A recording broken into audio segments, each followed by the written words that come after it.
Hello and good evening, ladies and gentlemen, and welcome to Trolls of the Two Tonne Bridges podcast, or TOTTB.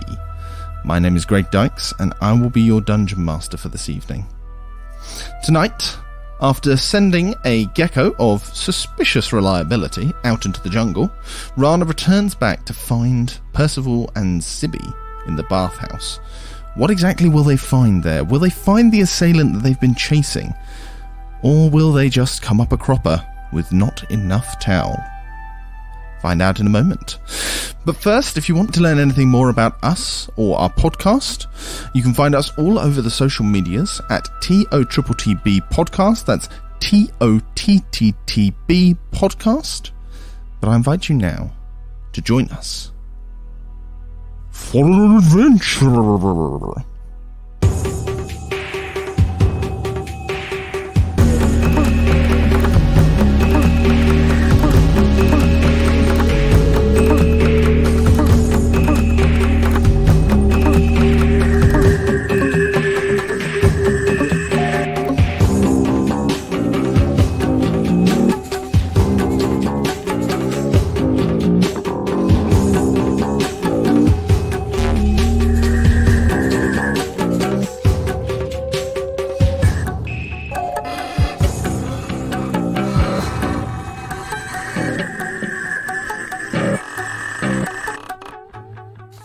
The Log of Percival Silverlight.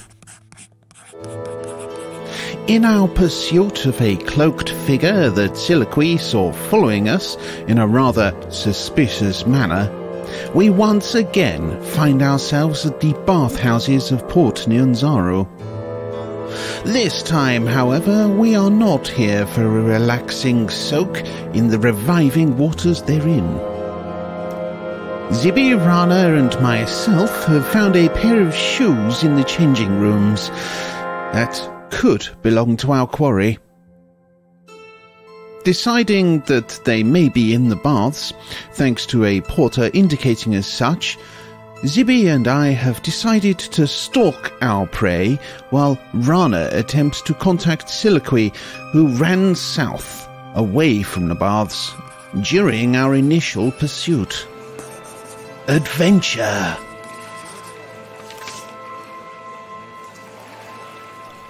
Percival and Zibi, you guys head on into the bathhouse, and at first glance, there's a lot of people. Nobody particularly looks like they're, looking like they're going to leave anytime soon. However, that's just the sort of cursory glance. You guys can make an investigation or perception roll, if you'd like to sort of have a good look at the ensemble, see if there's anything that stands out. Okay, I'm going to do an investigation, I think. 16. 16, and with which skill? Investigation. Yes. Your estimation's about on point. There's about 37 odd people in the room. Mix of different people. Men, women, Choltons, visitors to the city. There are a couple of groups. Couple of people sort of gathered in one corner, appear to be having a sort of very animated discussion back and forth. A lot of the people do seem to be there on their own. There are a couple of people who have come together. Not in that sense. They have just they have come to the bathhouse together. Yep. Enjoying the bath, sat to one side. Maybe there's one or two people sort of giving each other massages or washing each other off. Yep. All seems fairly standard. I mean, given the fact that you guys have only come here once, there doesn't seem to be anything that particularly seems different from last time. Again, there's assistants sort of going about their business, handing out towels and soaps and stuff and oils and stuff like that. Okay. But there is room, so you can still sort of comfortably get into one of the baths that are available in the bathhouse. Well, before I actually get in one of the baths, I'd like to kind of walk around with Zibi and kind of nudge him and say, "Do you see anybody in a black cloak, Zibi?" Why would they be in a black cloak? Aren't they? Well, we saw them come in. That is true. That is true. As you wander around, you do not... so again, because it's not significantly different from the initial look around the room, beyond sort of wandering a bit more, I am going to let that stand. Yeah, no, that's absolutely fine. Yeah, I'm gonna let that roll stand. However, as you do wander around, you do not find anybody in a black coat. Everybody that is in the baths are, they're naked. And the staff that are walking around are in these kind of... I can't remember what I said last time, but I've got an image in my head of, like, togas, well, yeah, I was thinking little togas, Yeah, you said similar. Yeah, it's kind of my thought process. I can't remember if I'm retconning that now if I said something different earlier, but, they're sort of in these sort of white togas that is clearly some sort of uniform. Yeah. You get a few sort of quizzical looks from some of the assistants at the fact that you're just sort of walking around, but it's literally like it's out of the corner of your eye you spot the quizzical look, because of course, you know, they're not there to judge. You're probably just trying to find your spot essentially in the bathhouse. Okay, so I just kind of lean over to Zibi and say, okay, so they're either in here or they've gone into one of the private rooms. What do you think? Well, if I was a spy and I was trying to hide from somebody, I would probably choose... I would probably try and hide in plain sight, to be honest. Well, you are the ex-criminal, so I'll go with what you say. All right, thank you very much. Just rub it in, why don't you? It was a compliment. I think I would like to position myself so that I can see... so I'm assuming that there are some kind of... like archways or something like that, or doorways leading off into the private rooms. There are a couple, yeah. Where you went was the sort of communal changing room, whereas you had private changing rooms and private suites where the sort of massaging would happen. There are a couple of rooms like that dotted around the wall. I would like to try and position myself in such a way that I'm in one of the baths, but I can see the doorway to the changing room and as much of the private area as possible. Okie dokie. So I can sort of see coming and going. Hold on. Yeah, that works out well for you. You managed to find one of the baths is sort of in a corner with no other doors. So from there, sat in that corner, you are able to sort of see the rest of the room, basically. You can see the other doors coming in and out of the bathhouse, and you can sort of see the rest of the inhabitants that are sort of walking around. Yeah, I would definitely like to be, just keeping an eye out. Yeah. Mm-hmm. Of course. Zibi, I don't know whether or not you caught or not, but when you first walked into the bathhouse, I had you and Percival either roll perception or investigation to sort of pick up on what... Sorry. You did not. Could you roll me one just to see if there's anything you pick up on as you wander around? Perception +3, okay, so... that's 1922. 22? Oh, yeah. Blimey. It's X-ray vision. Sorry. You don't need it in a bath. That was perception, right? Yes, it was. Zibi, as you wander around, you sort of, as Percival so helpfully reminded us there, have that criminal background and that kind of knowledge, however unwanted it may be at this point, of how these sort of things work. And what you're looking for as you sort of go around, well, Percival's just kind of like looking at each person, looking for something out of place. You sort of know in the back of your mind, you know that the person you're looking for is going to be out of breath because they just ran a long distance to get to this bathhouse. And it hasn't been... You guys fan it around a little bit in the changing rooms, but you're still looking for somebody that's out of breath, breathing heavy. And as you look around and you see each person as you sort of wander around the bathhouse with Percival, you take in the fact that no one particularly looks out of breath. Everyone looks quite relaxed and doesn't particularly seem to be sort of breathing heavy, or even like having just recovered from breathing heavy. There are one or two people who are sort of lying back and look like they're trying to be asleep, perhaps. But as you get closer, you realise, no, they genuinely look like they are asleep. They don't look like they're sort of feigning it to make it seem like they're calmer than they are. They do genuinely appear to be asleep. As you, take your seat, there's a little unnervingness in that because you realise none of these people seem to meet the criteria for what you're looking for. I was just going to sort of like lean in and sort of like just casually whisper when you're sort of looking somewhere else. It's like, nobody here looks like they've just run 600 yards over rooftops and been chased by a monk. So you don't think I should get in the bath? I think we might pick a bath near the entrance there and just watch for people going in and out if anybody looks a little bit suspicious. I mean, you're saying that they might be out of breath. Is there any chance they might be out of breath in other rooms? Are there any other rooms that we can get into, Mr. DM? Or are they all private?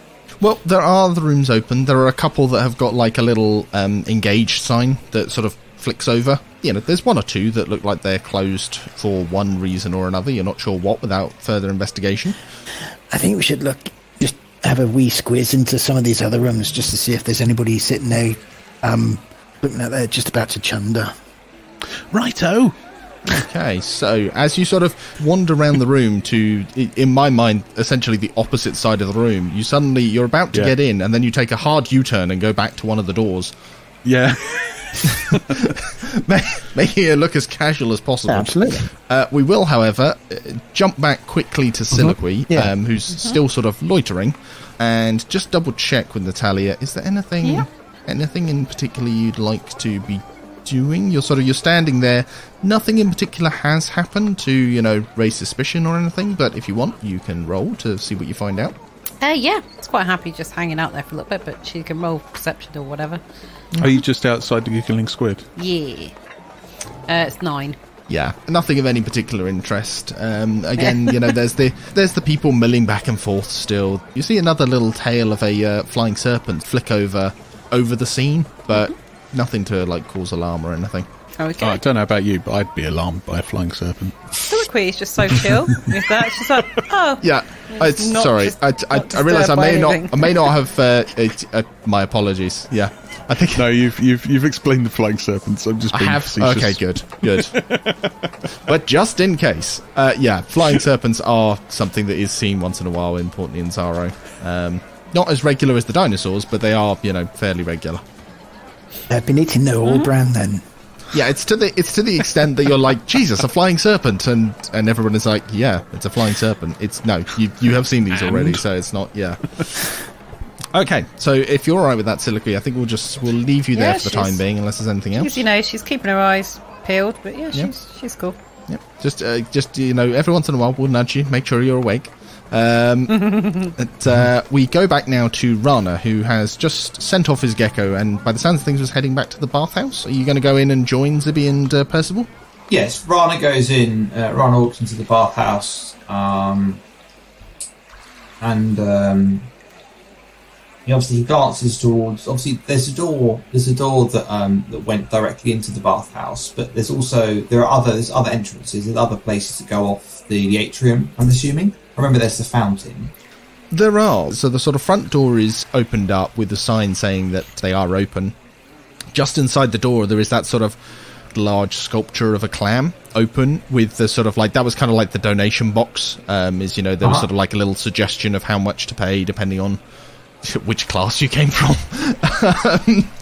Is that sort of any donations are sort of generously accepted, graciously accepted, not generously accepted.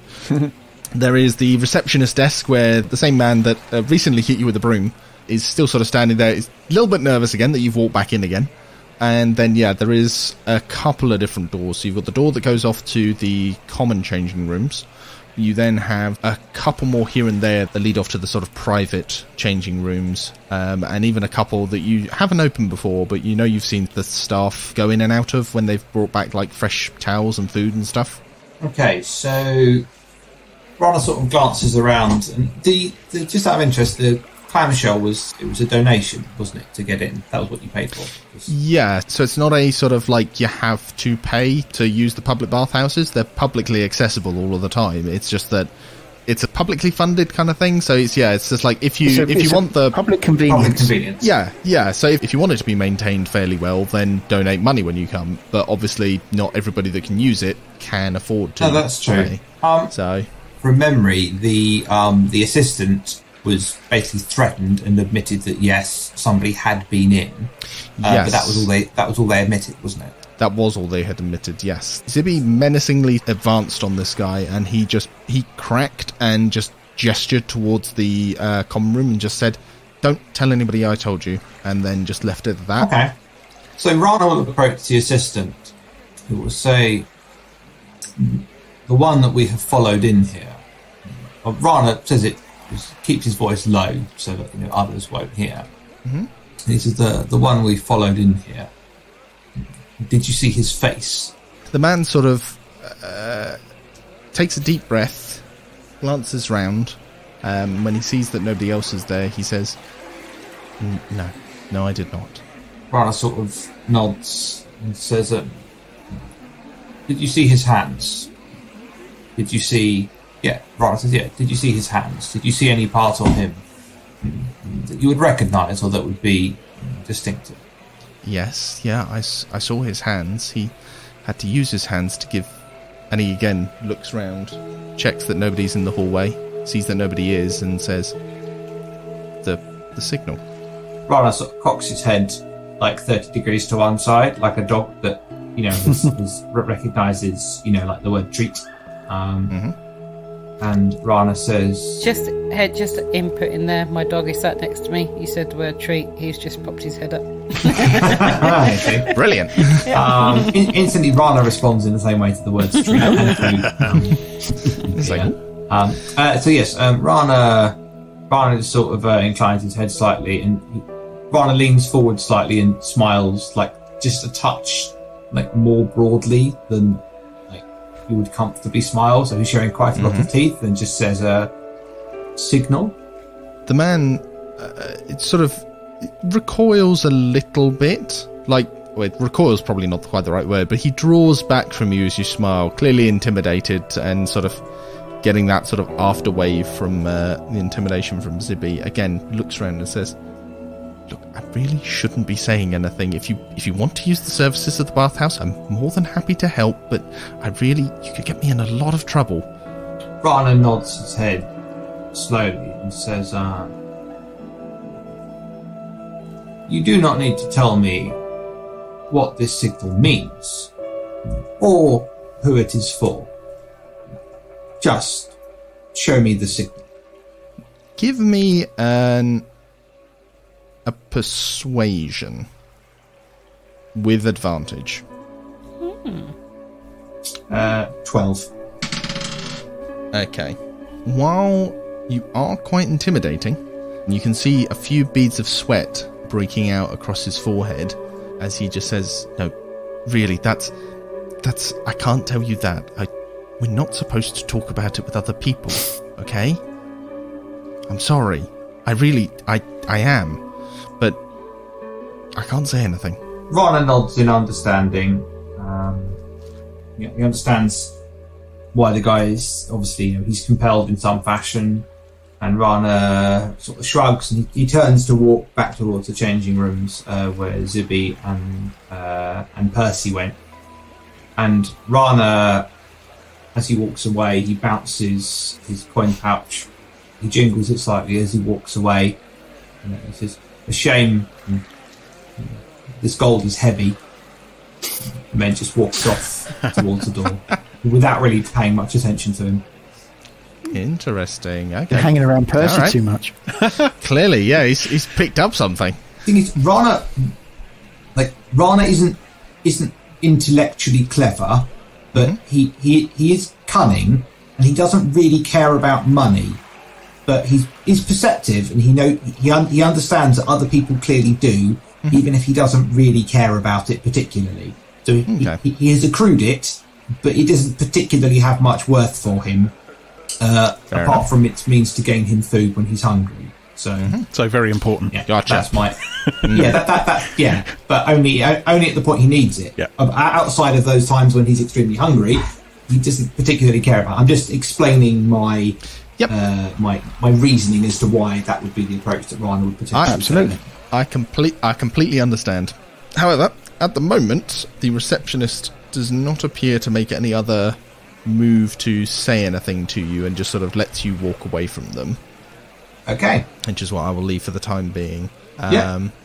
So, where because you're walking away from him, where are you heading to? Are you going to head into the bathhouses, or are you going to explore something else? Raana will sit down on the edge of the clamshell pool thing.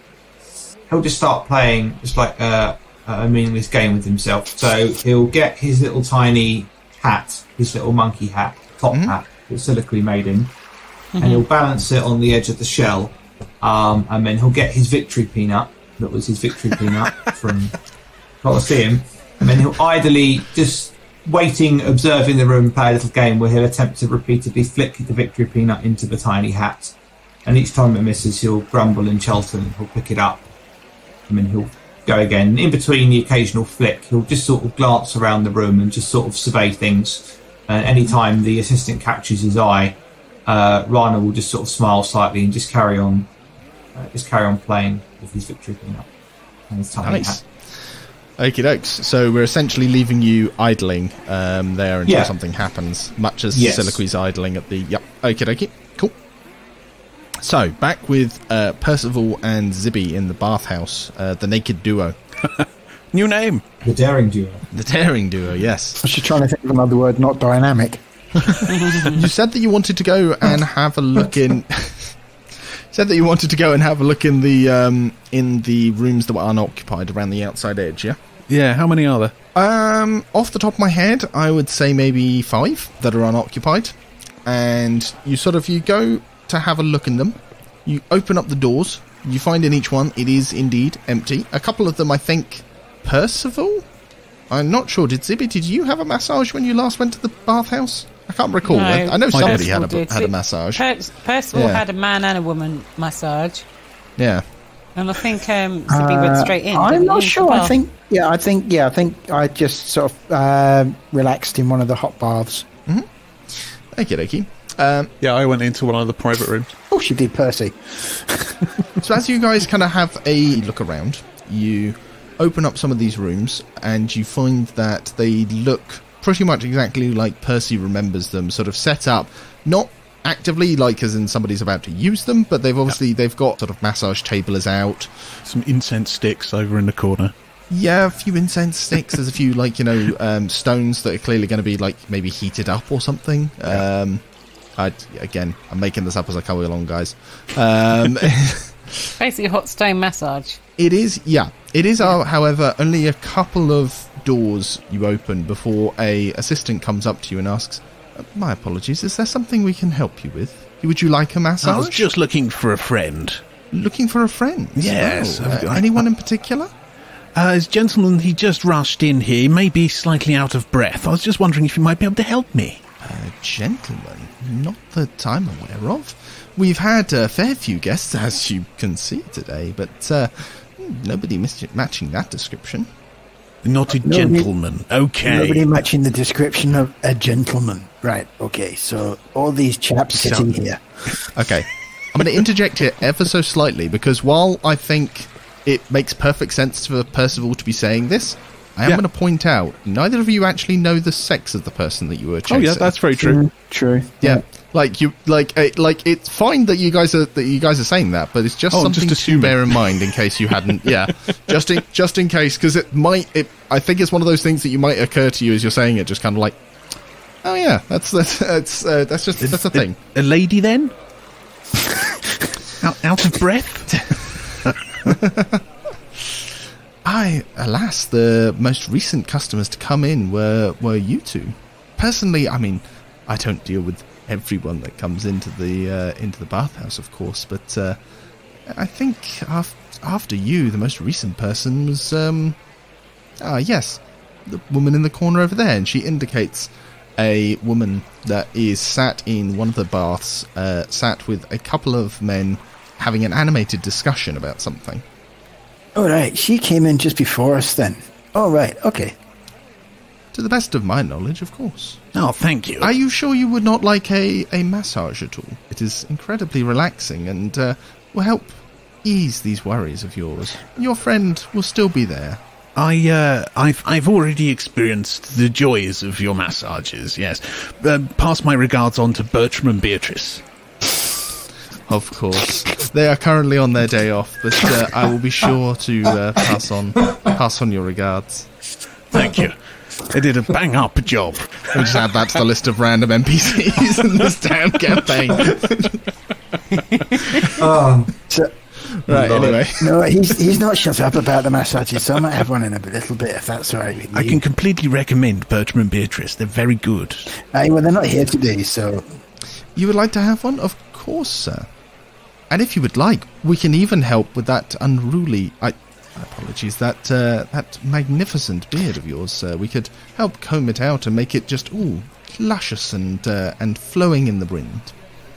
I've just got this absolutely amazing image of this sort of betogered gentleman, just sort of quite camp, looking at Zibi, sort of, holding up his hands and just luscious. Suits you, sir, isn't it? Blowing in the wind. It will be marvellous. Marvellous, sir. I promise you. He's talking to Zibi, who's stood there naked with a giant bushy beard with a dagger in it. Covered in tattoos. Not that he's aware of it so far. Trying to, probably really pink skin and pale, but with bright orange hair as well, going... we aim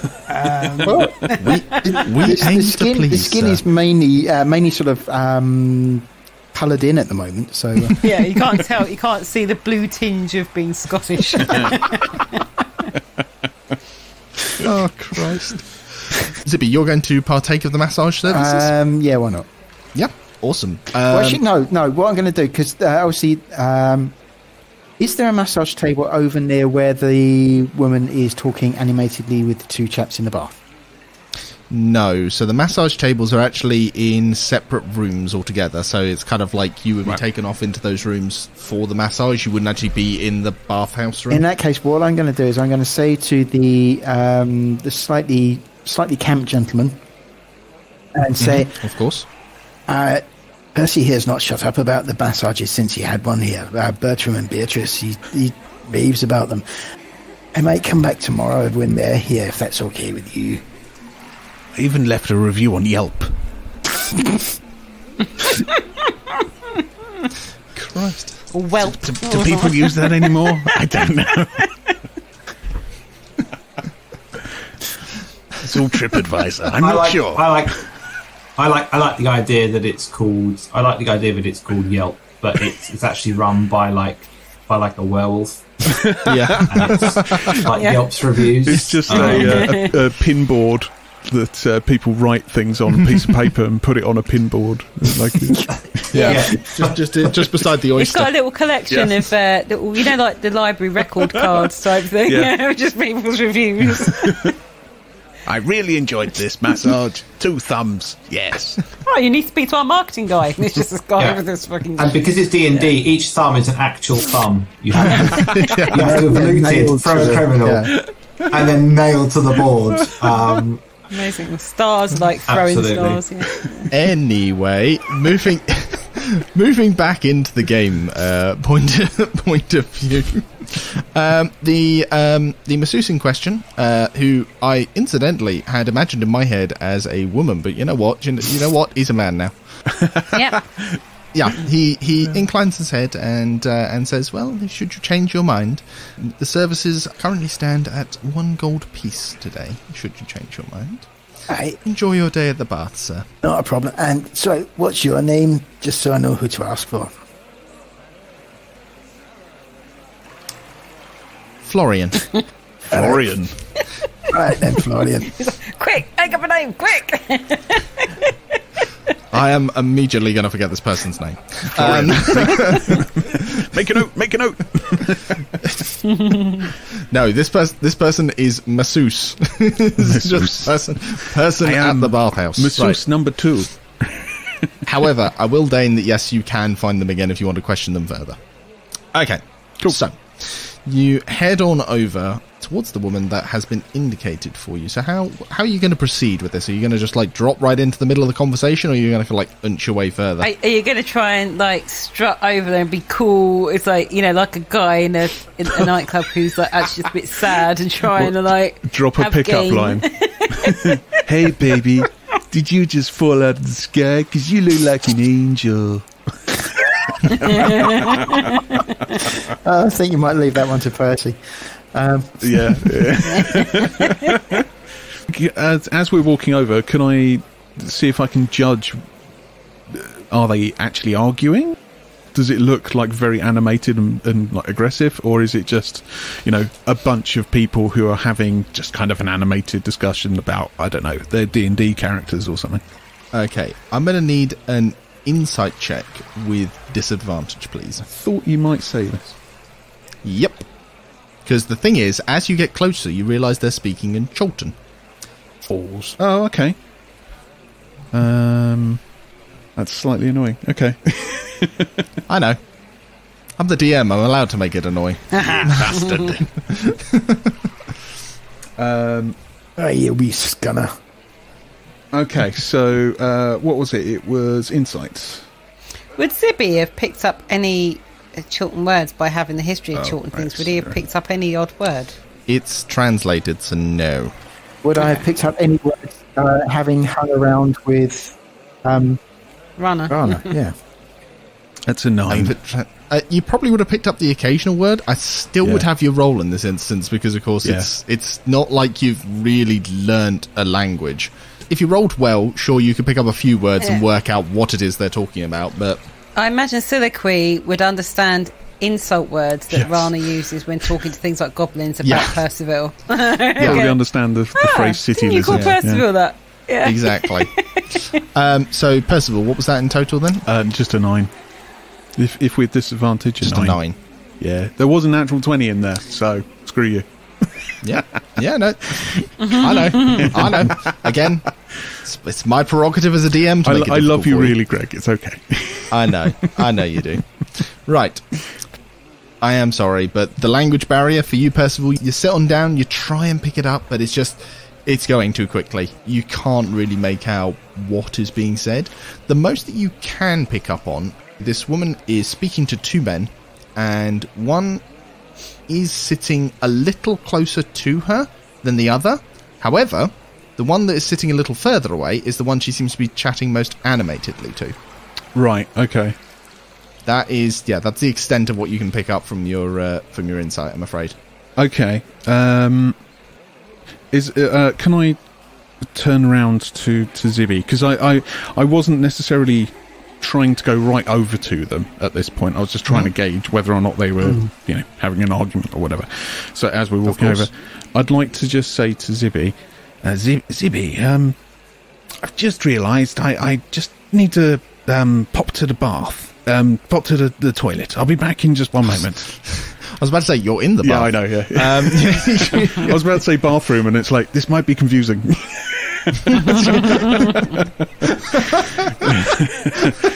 I need to pop to the bathroom. Congratulations, you're here. I've done it. Okay. So you're going to pop to the toilet. Zibi, you're kind of sat there as Percival gets out. Zibi, what I'd like from you, can you roll a d20 for me, please? Yes. 14. 14. Okey-dokey. You feel sort of like, as you shift slightly to let Percival out, you feel the dagger hidden in your beard just sort of press against your chest as it moves around. There is a second where you slightly worry, it's like, oh god, has that just fallen out? But it actually, it's still sat there. Woo! Could have cut something nasty off. Remember not to dip your beard in the water. It'll go flat and wet. You go rusty. Well, no, just it will show it out. Oh, right. The fluffiness will go away. Zibi, are you going to do anything in particular while you're sat here? You can roll insight as well if you'd like. Again, with disadvantage because of the language barrier. If you're just going to kind of like sit there and watch while you wait for Percy to come back from the loo. Yep, hang on. I shall... Well, the dice got really loose. So that's perception, wasn't it? So it's a +3, but with disadvantage. So. It's a 21 and a 20. Or a dirty 20. Wow. A dirty 20, okey-dokey. Was the lowest I rolled, yes. All right. That's pretty good. Okay. As you're sat there sort of listening to this conversation, again, the actual words don't make any more sense. It's not like you suddenly understand what they're saying, but you notice that once or twice the man that the woman is speaking to occasionally makes a hand gesture, rubbing his thumb across his front 2 fingers. It's very clearly money. Money is being discussed. And after a moment, you think you realise this is probably some sort of business discussion that they seem to be having. You do hear a couple of words that you hear, including something apparently referring to an Allosaurus's private parts, and which seems to be some sort of like derogatory bit, but there's like a laugh afterwards, so maybe it was some sort of joke was made. How have you picked up that bit of language? Oh, well, Raana, yeah. Yeah, Raana. 100%, yes.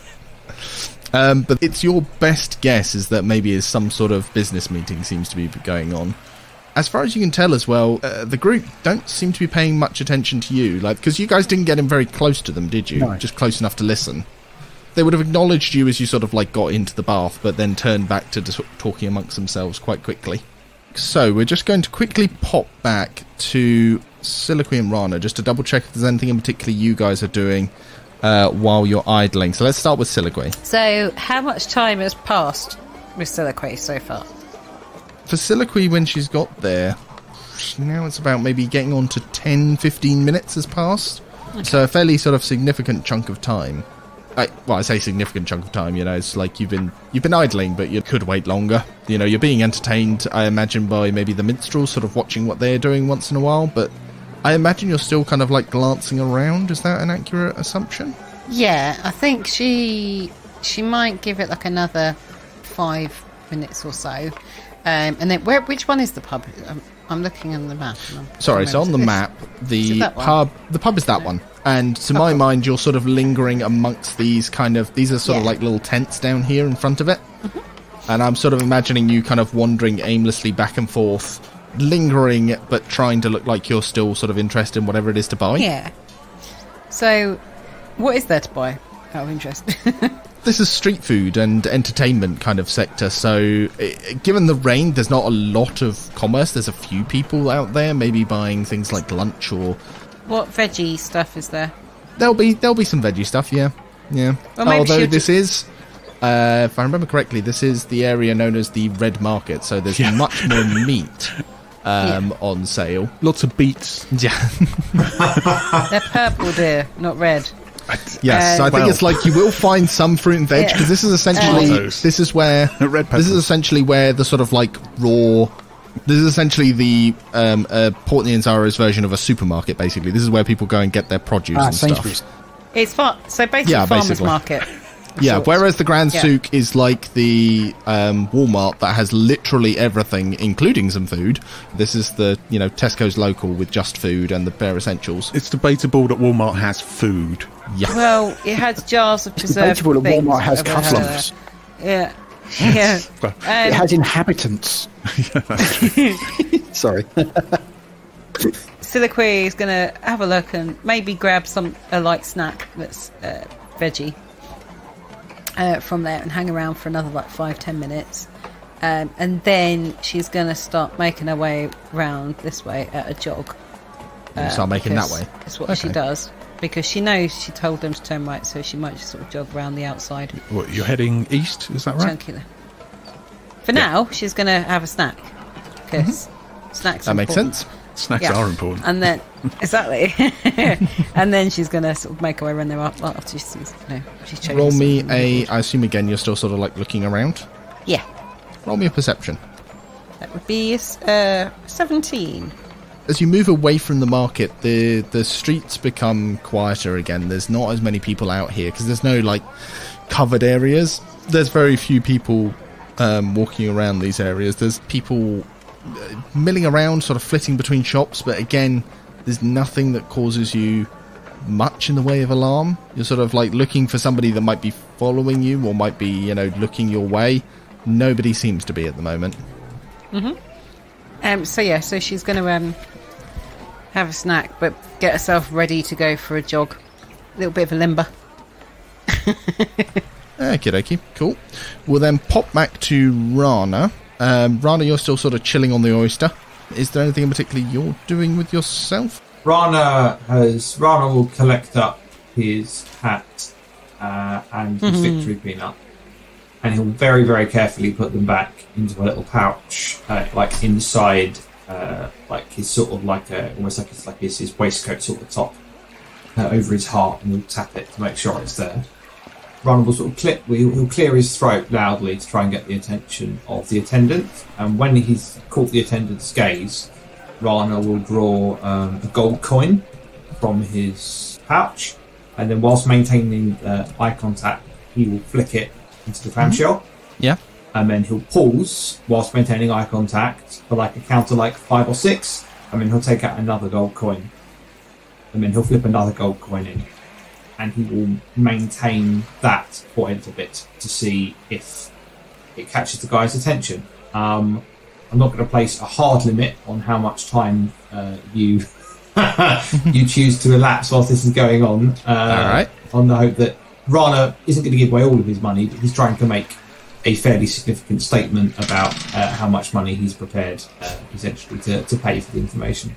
That is fair enough. I'd like you to roll I guess is this like a persuasion kind of thing? Because that's essentially what you're doing, right? You're trying to persuade him to like loosen his lips with money. I'd say that's persuasion. But you're doing it by giving money to the Bathhouse. Rather than giving... it's more like it's an overt display of sort of, well, you know, this could be yours. I'm making your life easier because I'm enriching the Bathhouse. And I mean, I got let's see, I get +1. I got 14, so I got 2 more than my last roll, which isn't too bad. Okay, so he's watching what you're doing, and at first he just kind of smiles in that way of sort of like recognizing, okay, yeah, you're making a donation. And then I think after a few minutes he gets the gist of what you're trying to say. A little confusing, but he does seem to sort of get the sort of gist.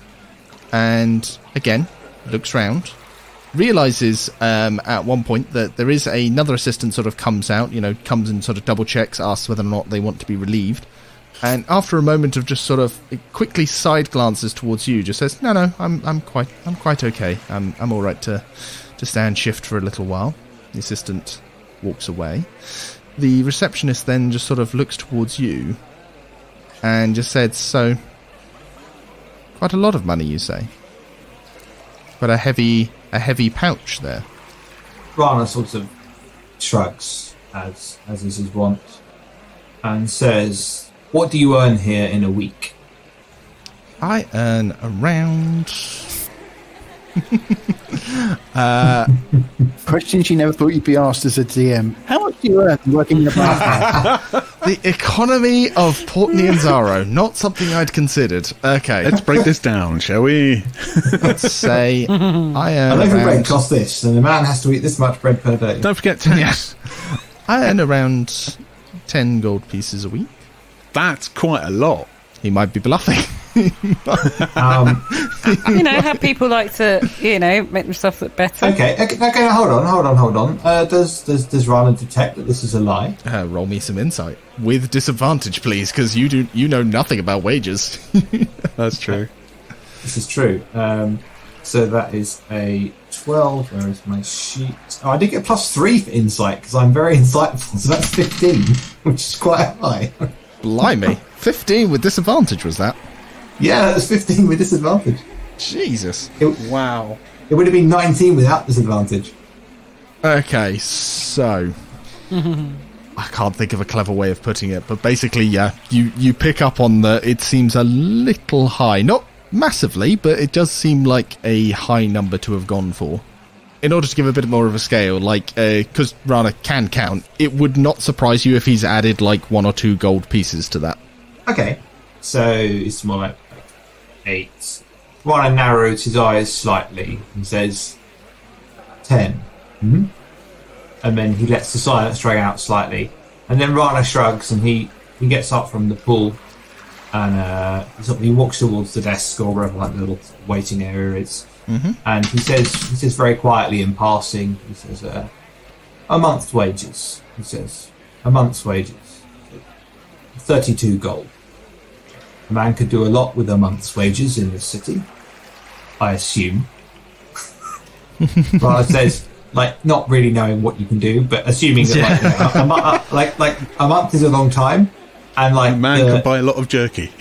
He says, I assume, after a brief pause, as an afterthought, it's he's trying to act like he knows what he's talking about, but the I assume is the kind of, he's almost an afterthought to himself. He's just I assume you can do quite a lot with that, but Raana doesn't really know. Yeah, of course. But he understands that, a month is a long time to work. So, a month's wages in 30 seconds is pretty good going. So, yeah, Raana says 32 gold a month's wages. Month's wages can certainly help in many ways. 2 months is indeed a very much more thoughtful donation for the Bathhouse, don't you think? He again gives you a bit of a smile. Raana frowns slightly and says, two months' wages is true, this is more. Alas, money is only useful if you are alive to spend it, yes? I suppose you are in some ways correct. I personally I've always liked the number 50. Raana says, it is a good number. Raana says, certainly it is a good age to reach. and Raana says, Raana feels like he's sort of getting the idea of this. Like, he's haggled, he's bartered stuff before, but, it's more like stuff for stuff. Mm-hmm. And so Raana sort of falling back on his roots, Raana says, what if perhaps 40, Raana says, and a surprise from my home in the jungle. Something that will bring a smile to your face when you do not feel like smiling. Okay, so as I am not sure which way the receptionist will swing on this, I will have a roll-off on it. Let's... Another roll-off. Just for reference, by the way, I was just having a look at lifestyle. Yeah. And a comfortable lifestyle, so like what you would associate with merchants, skilled tradespeople and military officers, each day is 2 gold pieces. Yeah, but 2 gold pieces, and then you might have a little bit spare, because if you was working full-time, for example... This guy works in a bathhouse. Yeah, exactly. Yeah, but he might live in a hovel. In a public... You don't know where he lives. Yeah, but Raana doesn't know that. Raana doesn't, know this. Raana...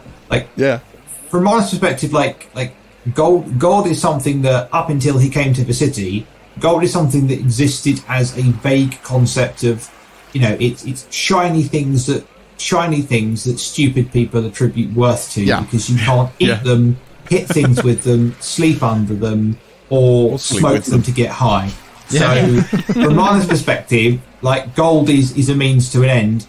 But he hasn't spent anything like enough time in society to actually really understand what it's meant. He doesn't really care about it in any particular way.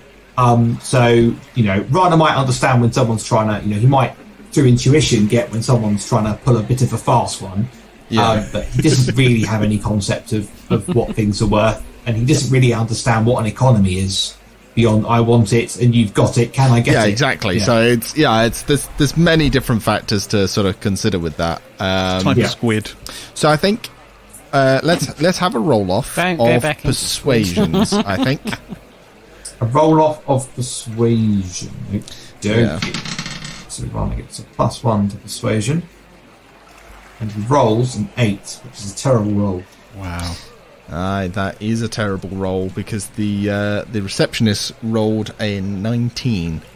Very high. So I'm assuming that the receptionist, therefore, is not going to go for the offer of 40 gold and a surprise. 40 gold and a surprise. He will not. Wow. However, what he ends up going for is a sort of middle ground. He will go for 45 and the surprise, basically. Raana agrees with this. Mm-hmm. And I'm just going to pause play very quickly, because I need to withdraw, so that's going to be -40 gold, and then I'm going to work on the basis that Raana was flicking a coin every sort of 35-40 seconds or so, something like that. And he was probably there for about 10 minutes, so I'll take another 12 gold off for his display of wealth. Does that sound fair? Sounds fair. I mean, I'm fine with that. If that sounds fair from I would have recommended rolling for it personally, but that also but if that sounds sort of, if that makes sense to you for your character, that makes sense. I think that's at a steady rate. So Raana counts out his gold coins quite carefully. He puts them in one of his little pouches, and he hands it over. And the surprise? And then he says, the surprise. Yes. Do you like nuts? Oh, not I his thought it was going to be that. victory nut. I assume you're handing over the Wooker nuts. Raana produces from one of his pouch, because he has 2 Wooker nuts, and he produces one of his Wooker nuts. He said, a surprise. Yep, and it'll be a cold day in hell before Raana gives a man both his nuts. In fact, technically Raana has 3 nuts because he has the victory peanut. He does. So from Raana's perspective, he retains his 2 nuts and gives away his spare. So from Raana's perspective, this is fine. Gotcha. Raana very, very carefully, without it shaking, holds the Wooker nut above the man's palm and then drops it into the man's palm so that when it strikes his palm, it pulses with light. The man is rather impressed with the Wooker nut. You see his eyes go quite wide when he sees it shake, and he just says, "It's like, I remember hearing about these when I was younger. Oh, how very generous of you. And tell me, sir," as he sort of puts the nut away, "which service in particular were you looking for?" And he sort of he raises his eyebrows. Raana nods like sagely, like he's considering. But behind his eyes, he has absolutely no idea what the man is referring to. Shall we cut to somebody else while you have a moment to think? Yeah. Yes, we should. That's an excellent idea. to work out how he responds to this particular question. Yes. Because I did realise halfway through that, like, at no point had you actually agreed on exactly what it was you were going to get from this. No. Guys, oh my god, I'm whoring myself. Raana might not have realised it. Raana might have just bought himself like an illegal manservant, stolen from isles far away. Raana has no idea what he's just purchased. He's just purchased the illicit surfaces of a succubus for 40 gold a minute. He's got no idea. You walk outside and it's like there's this guy who's there in like all of these chains. It's like, he's ready for you, sir. Just kind of like, wait, what did I buy here? Sorry, what? You were just showing me a handshake. Raana finds out he's inadvertently purchased a wife and is now married. Okay, right, dear. yes. Anyway, worst fears have come true. Moving back inside, Percival. Shall we deal with your shenaniganery? So you my head off to the toilet. Where are you going? I was actually going to go to back into the changing room. Okay, you enter the changing room and you find there is another person getting changed in there. Clearly, as you sort of been wandering around, somebody has got up and is clearly headed out. They've got their stuff out and are starting to get changed again. Yes. Have they taken the shoes? They have not. No. Okay, so those shoes are still there. Yep. Right. Okay, that was one of the things I wanted to check on. Just that nobody had actually got by us whilst we were dicking about. Of course. And heaven forbid somebody gets past you while you're dicking about. With your dicks out. Yeah. Exactly. I'll have you know that Percival has covered his manhood with a very tiny towel. That's not something to boast about, is it? It doesn't say it all. No, it doesn't. I can say with complete honesty as a DM, the very last thing I want to be imagining right now. Percival in a very tiny towel. I just imagine it a little bit like Zach Brannigan with the height of his... In long legs, big guy, but tiny little very, towel. very, very tiny kind of skirt affair on him. So Percival walks over to his locker and he rummages around a bit and he gets out a snuff box. And is the other guy gone?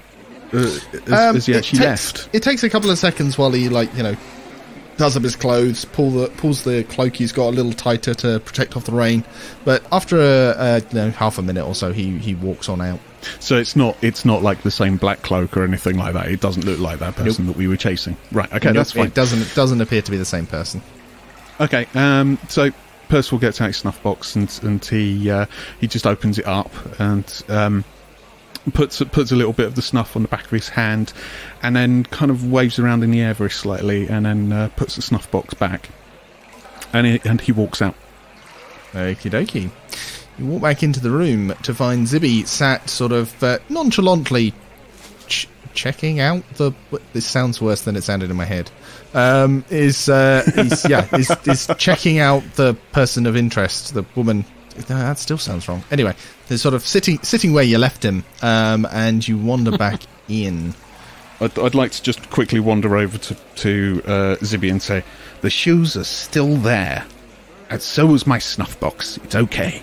Which does sound a bit like a thing a spy would say. The fox is in the tavern.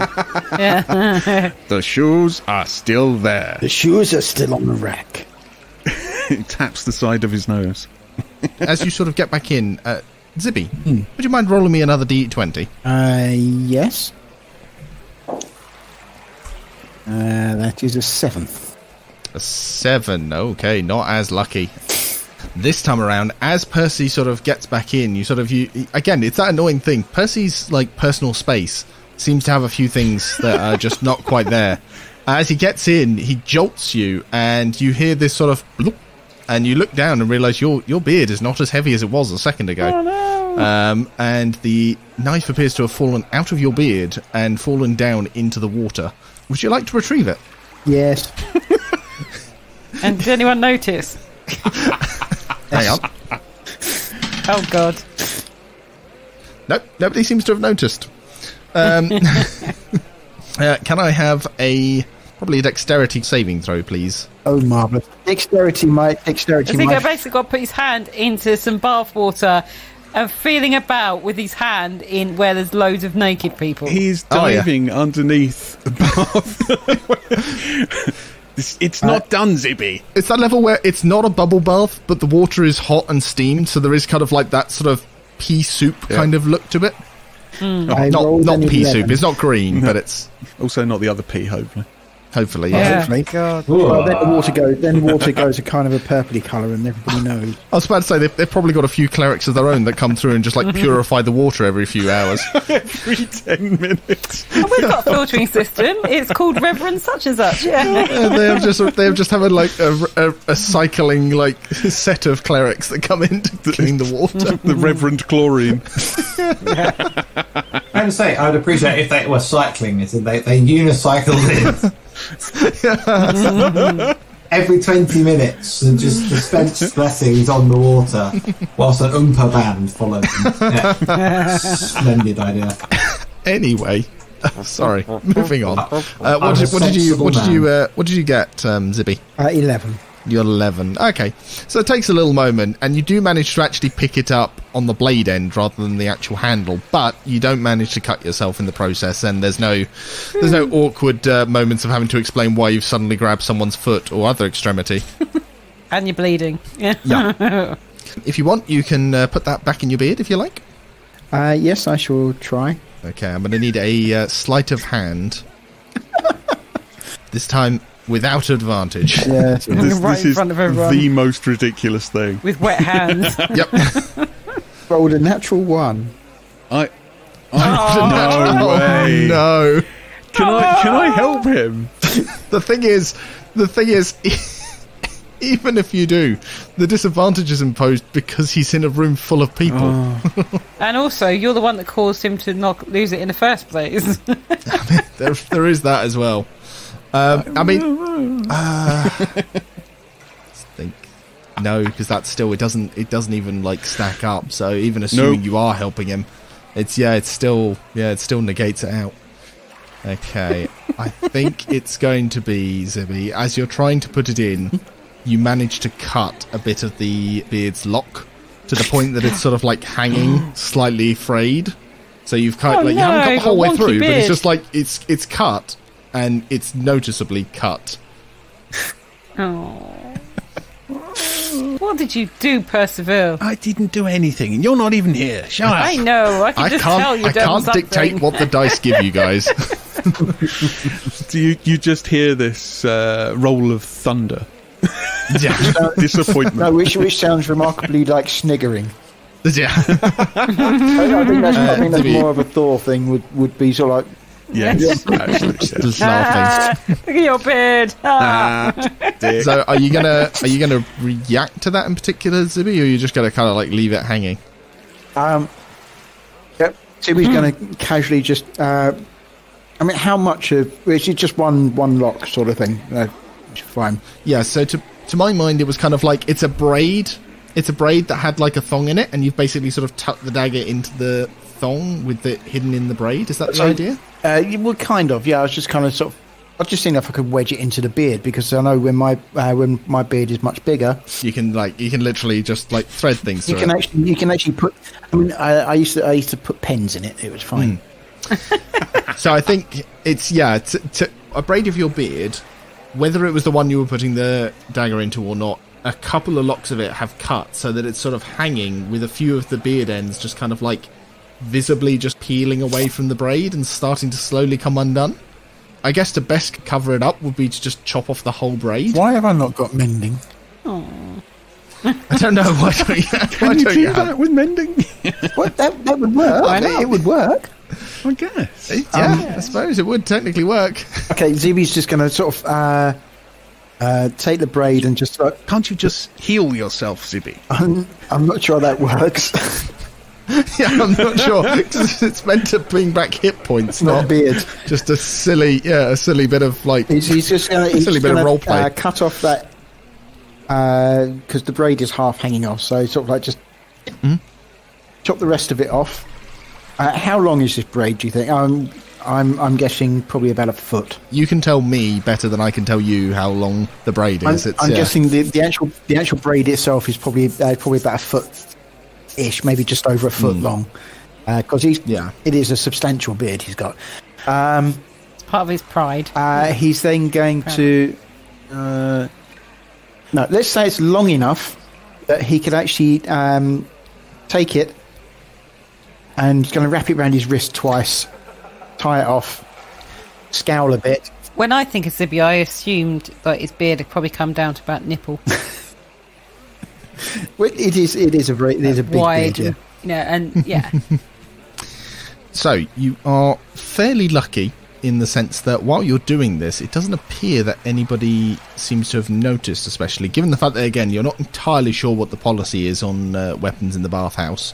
You bemoan to yourself the fact that you've had to cut off this braid, but you are eventually able to get it lodged back in. Again, it's somewhat precarious. You haven't done very well with the sleight of hand by any means, so again, whether or not it stays in there is perhaps even more in question than before.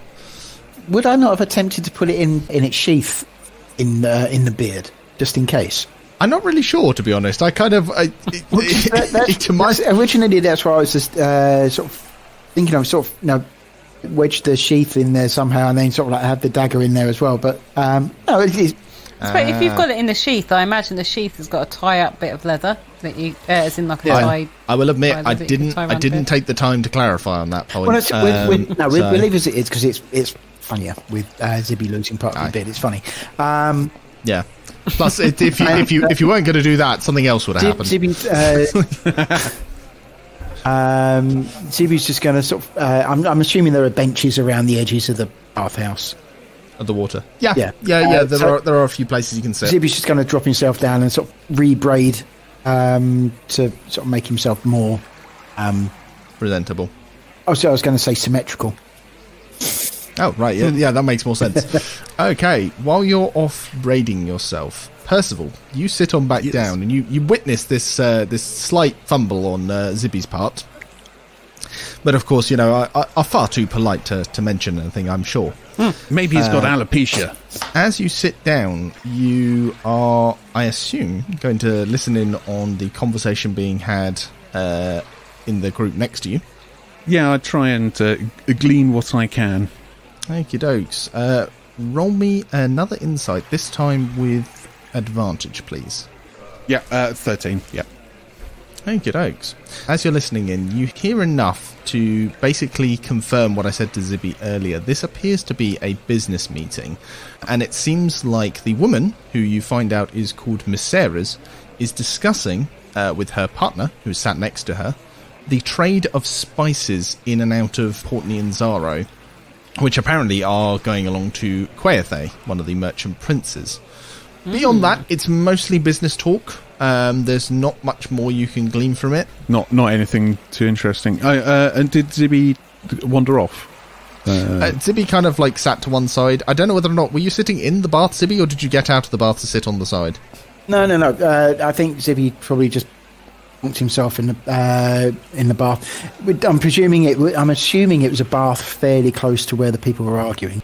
Yeah, because I kind of was of the assumption that you and Percival, after being pointed in their direction, had sort of got into the same bath to sort of try and overhear. Yeah.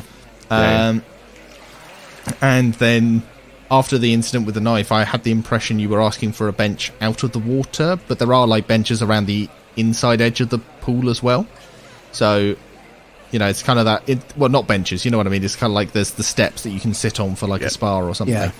It's kind of, in either sense, yes, there was something to go sit on, but I wasn't sure if you were in the bath or out of the bath. I'll change that. I'll stay sitting in the bath. That's fine. Okay. I'd forgotten I actually had to jump into the water to get them.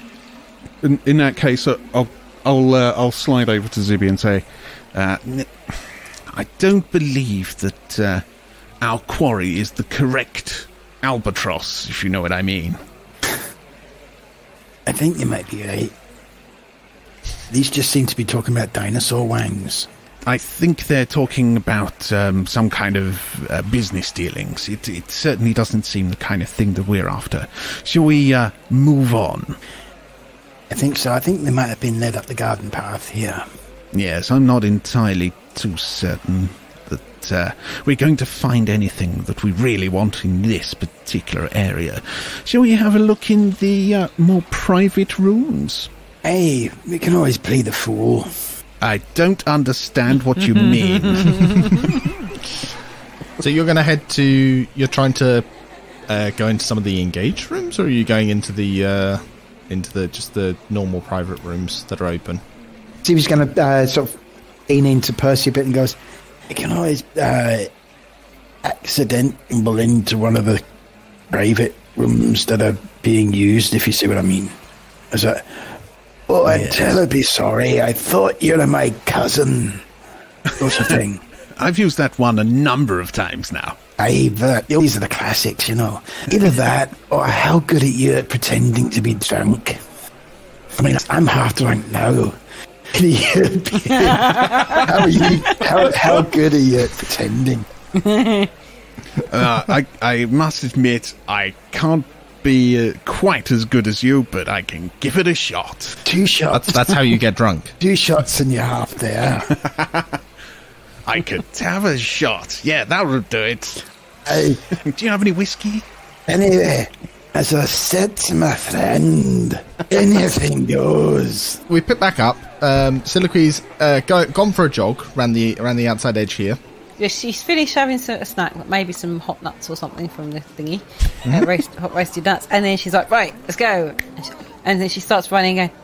Like, she puts her arms up, like Mission Impossible running, because that makes you run faster. Like the elbows out and the hands, you know, fingers together, hands out. That's just how Tom Cruise runs. I just thought, I've just had this image of you running down the street with your arms in the air.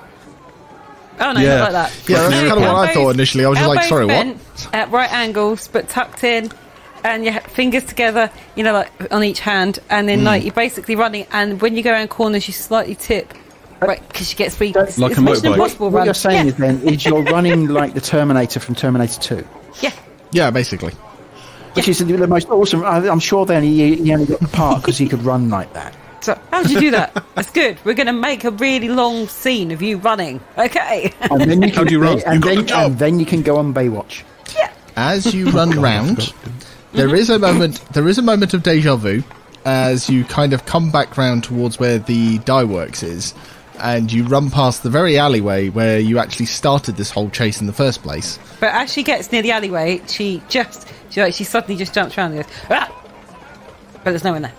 There's no one there. And then carries up. Yep. You gotta. The few people that are out give you a strange look when you do that. Just kind of like, what just happened there? What do we see? I look at her. Yep. I meant to do that. Yep. Give me a perception roll, please. Yes. 21. 21. Okie dokie. Cheeky. Wish I had something to give you now. And yet again, nothing. Yet again, nothing particularly untoward. I just like keeping you on your You toes. see a lizard.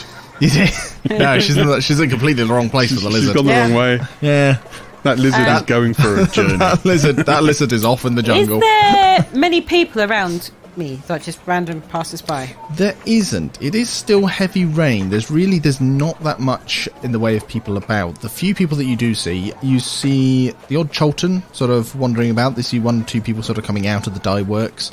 As you go past the infirmary where you met Kalahu, you see a few people sort of like working just inside the door there.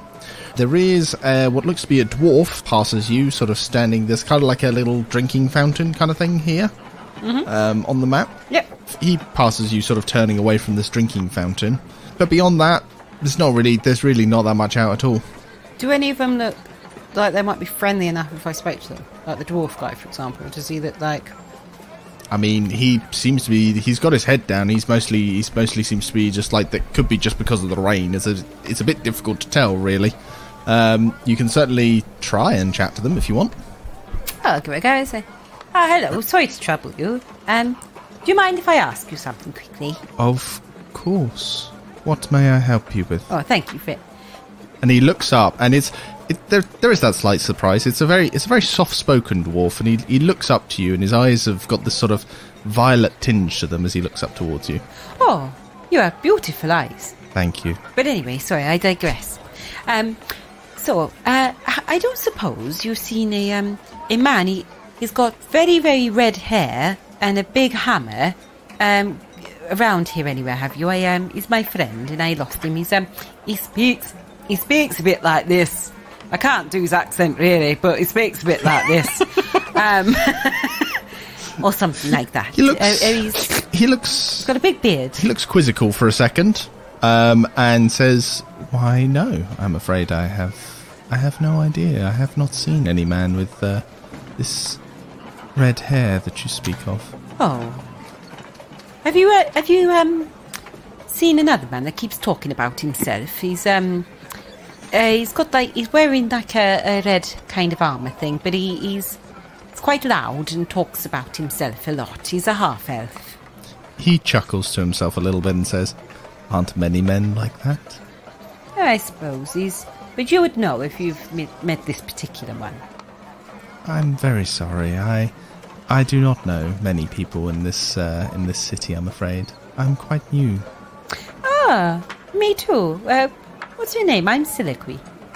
My name is Sable. Hello, Sable. It is lovely to meet you, Siliqui. Likewise. Thank you very much for letting me talk to you. I haven't spoken to many people here yet. I don't like to interrupt people, really, but I seem to have lost my friend, so I thought I'd ask. It is no problem whatsoever. It has not harried my day, and I thank you, Siliqui, for speaking to me. It's an absolute pleasure to speak to you. I will let you get about your business. And he gives you a little bow and moves as if to walk off. Take care, Sable. What do you call him? Sable? Sable. She's well. She said Sable. Sorry. I was just thinking that the accent is, the song "I Would Walk 500 Miles." That's the only way my accent is going to get to there, because you're about 500 miles off. Oh no! Yeah. I thought, but the thing is, rather than me trying to do an impression of you, which is one thing, I thought I'd just try and do a Siliqui impression. Shit at them. She could probably draw an alright picture of you, but she shits at doing your accent. It was very funny. As you turn off away to sort of continue on your run, presumably you are heading up and continuing on around the city, Siliqui? Mm-hmm. Yep. So basically it's almost like she's doing a lap, but avoiding that middle bit where it felt horrible. So yeah, she's just going, yeah. Of course. As you make your way on round, the rain sort of beats itself down around you, and you hear off in the distance the peal of thunder, the sort of feeling that this storm is getting slightly worse outside. The heavy rain has been pounding for quite some time, but there's a little sort of there's a catch in the wind as you head on round. Soliloquy is going to go as far as where she ran before she turned left, which was here. Okay, we will get to that in a moment because you've moved a fair distance there, so we'll move back to the guys before dealing with that. Raana, we left you last, having handed over some golden wicker nuts and then being asked which service exactly were you after? Raana, thinking quickly, nods and says, I like that. Thinking quickly. It's been a good, half an hour or so. Yeah.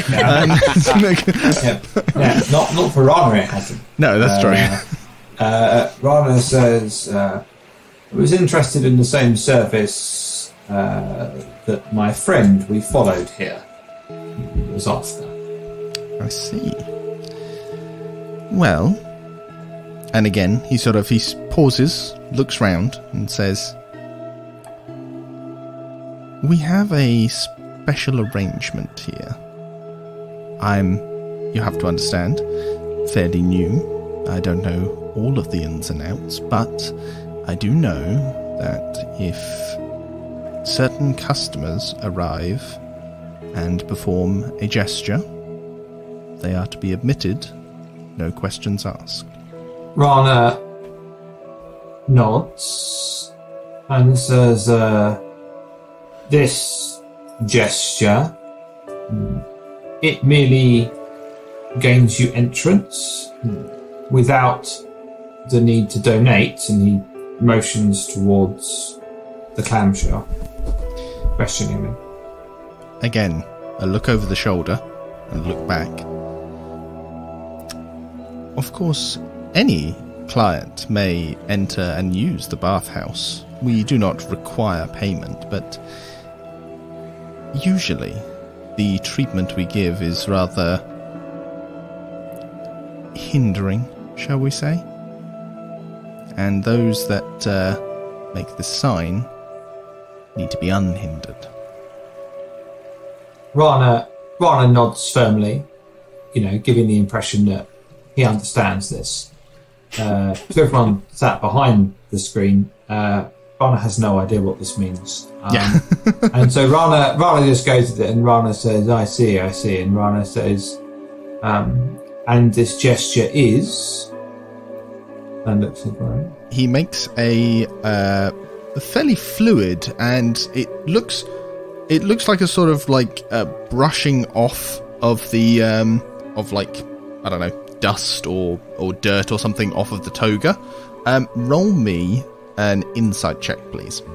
At disadvantage, please. Yeah, that didn't go well. That is inside. Oh, I did get +3. Yeah, it's still 8, so not good, but it's not appalling. Okay.